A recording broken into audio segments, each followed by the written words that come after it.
You're watching Truth Talk News. The warnings were all there. The United Nations was set up to stop war and keep peace and give freedom and liberty to the whole world. And it's done exactly the opposite. We also have the situation with our economy. The warnings. For years, as our society continues to close into a socialist, one-world government, authoritarian, carefully planning where people get behind this idea of all of these social programs, and it's good to, to give a woman a right to choose, and all of these left-wing ideologies. Now, I come from, my father was vice president of the International Ladies Garment Workers Union. I come from a labor background. In fact, I don't even think that my father realized, as much as he was a supporter of the Vietnam War when it was happening, because he had to fight communism. Yet, he was a union officer that didn't realize he was working towards world government and socialism through the union, and he was a cog in the wheel. In fact, when he passed away in 2008, and going through books, he had books on Eugene Debs and all these socialists. Again, he came from the labor era in the 1930s with the Depression. I understand, because I was bred into this as well, and by the grace of God, understand now what it's all about, knowing what I know and what I've researched about the New World Order and the intentions and the execution of it and how it's happening, and why I do what I'm doing, and why I spend my time and effort trying to alert the people that this is not some conspiracy theory, that this is real. And it makes me shiver, and I worry for my country, for the children and the grandchildren of our generations. And these criminals talk about all of this stuff, but meanwhile they keep bringing all the programs closer and closer to these things. We're now financial collapse and other problems, and will be subject to all of these regulations and all of these. They talk of Obama for 8 years. Well, he's not there 8 years. Thank God. I wish, things were different. But it doesn't matter. He's going to talk for 8 years about taxing the oil companies and breaking and changing all these loopholes. And he's not going to do any of these things. He's a puppet. New World Order puppet. They've all confessed that they want the New World Order, and they're fighting, and they're working for it, which is absolutely treason. And here it is in their own words. We must embrace a new era of engagement based on mutual interest and mutual respect, and our work must begin now. And the President outlined his vision of a new world order in which the U.S. would participate fully. What is at stake is more than one small country.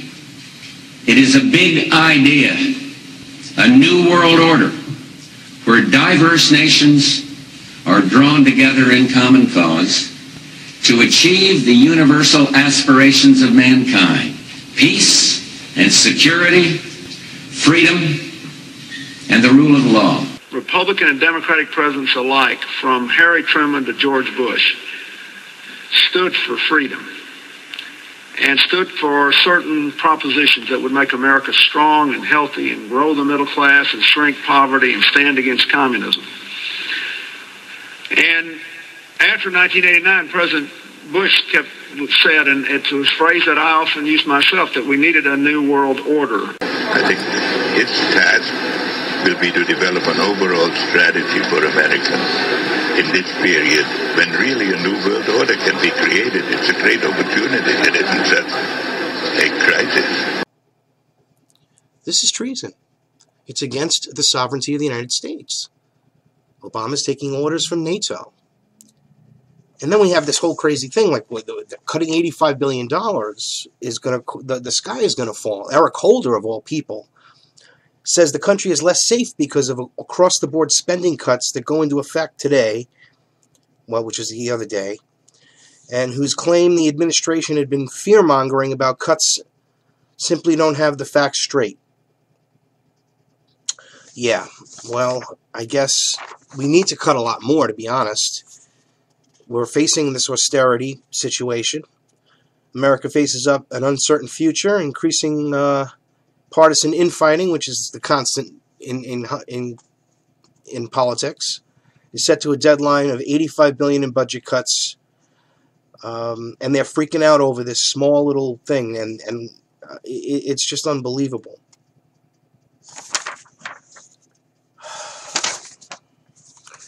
You know, you got Eric Holder complaining that the country's going to be less safe because of this $85 billion.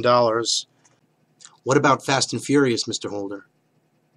What dangers did you put the American people under then? Obama's golf weekend with Tiger Woods cost as much as 341 federal workers furloughed, which is the people they're complaining that they're going to have to furlough. So why don't you stop going on vacation, Obama?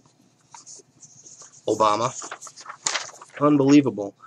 And, of course, the Department of Homeland Security releases over 2,000 immigrants from jails, illegal immigrants facing deportation in recent weeks due to looming budget cuts and plans to release 3,000 more during March. Of course, the White House denied it was so many, just like they deny how many people are killed by drones and children are killed by drones.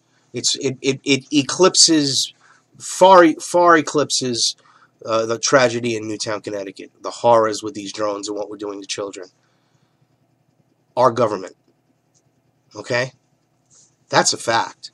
I mean, people just have to wake up. This is not a free country, and we're not being treated with we're in a totalitarian, imperialist country, you know, putting our muscle wherever we want it to get control of, have corporate controls of these things, and they take away our rights at home. We're in some serious trouble.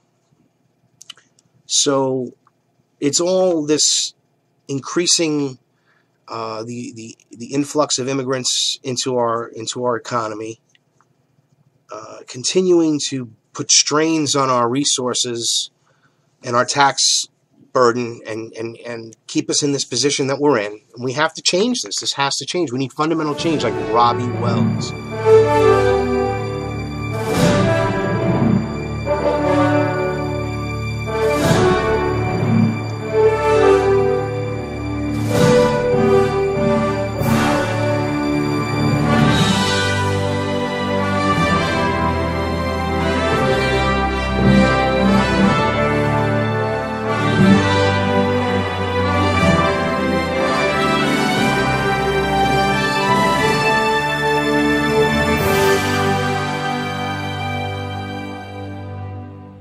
I'm currently the Connecticut campaign coordinator for RobbieWells2016.com, and he's an incredible person. Check it out. Go to RobbieWells2016.com. I heard him, and it was like, wow, this is what I would want in a president on all the issues. And I think if you're a liberty-minded person and understand what's going on in this country and want to fight the New World Order, check out RobbieWells2016.com. All right, so we got these immigrants flooding over our borders. The White House is mad at Woodward for doing his job, telling the truth, which is what all these journalists are supposed to do. They're not supposed to just go be told what they're supposed to write about and all this other stuff, and then get censured. I mean, it's so obvious the media is so controlled. It's all like, you understand why is it? Because the insiders want the socialist programs. They want all of this. They want the people to need and not have. They want to take away all their property. It's the Communist Manifesto being put into place. That's what this really is. And now, again, the New World Order is in, and they want to control us, corral us, contain us, and depopulate us, basically, in more or less that order. But as they do it, they sicken us, and we pay for our own demise through all the poisons in the food and the air and the water that they contribute to.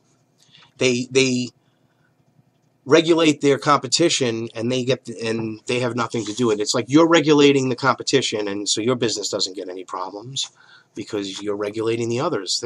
I'm not going to hurt myself, right? Well, it's more or less that's what's going on here in every facet, in every aspect, in every Department of Energy, Department of Food and Drug Administration, the SEC, across all the alphabet soup. They're all controlled by these insider scum. And they're all actually, not only are they tyrants, they're traitors. Traitors, well, they're internationalists. Many of them aren't even Americans. But the ones that are here and the ones that are complicit are traitors. I mean, traitors to our country, traitors to our freedom. People currently, I mean, these presidents that they call presidents, they're traitors. Now, the dairy industry, see again, another way this is just nuts. Want to be able to put artificially sweetened milk so the children will so kids will drink more aspartame. You can't make this stuff up. Put more sweeteners in the milk so the kids will like it. The children will like it because it's sweet like candy. It's aspartame. It's feces it's disgusting. It's poisonous. It's cancerous, cancer-causing. But yet the Food and Dairy Administration and the National Milk Producers Federation seek to change the definition of milk so that chemical sweeteners like aspartame and sucralose can be used as optional ingredients and not be listed on the product labels.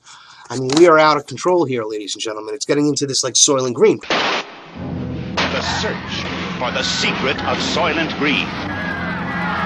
You will find out why Soylent Green means life. You will find out why Soylent Green means death. We gotta stop him! What is the secret of Soylent Green? Please! Pretty soon they'll just be, well, the dead bodies are going to dispose of them here, and next thing you know, you'll be eating them in crackers.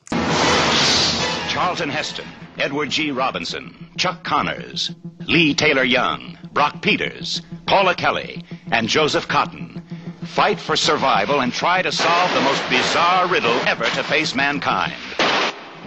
The search for the secret of Soylent Green. Listen to me, Hatcher. You gotta tell him Soylent Green is people! We gotta stop him! Check that one out. I think it was 1973 or 71, something like that. But, I mean, again, these dystopian films and these dystopian novels are coming true. 1984, Brave New World, they're all like, all these little pieces are all happening. We have a dumbed down, drugged up society. You're either on some sort of a drug I mean, the worst problem is that it's not illegal drugs that are causing all the misery and problems in this world.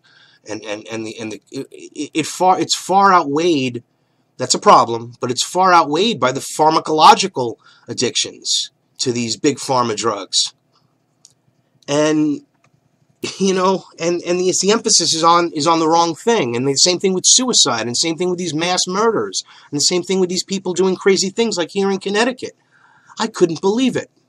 A grandmother took her 2 children, a 6-month-old and a 3-month-old, to the park, shot them, and in the car, and then shot herself. Left herself there in the park by the lake in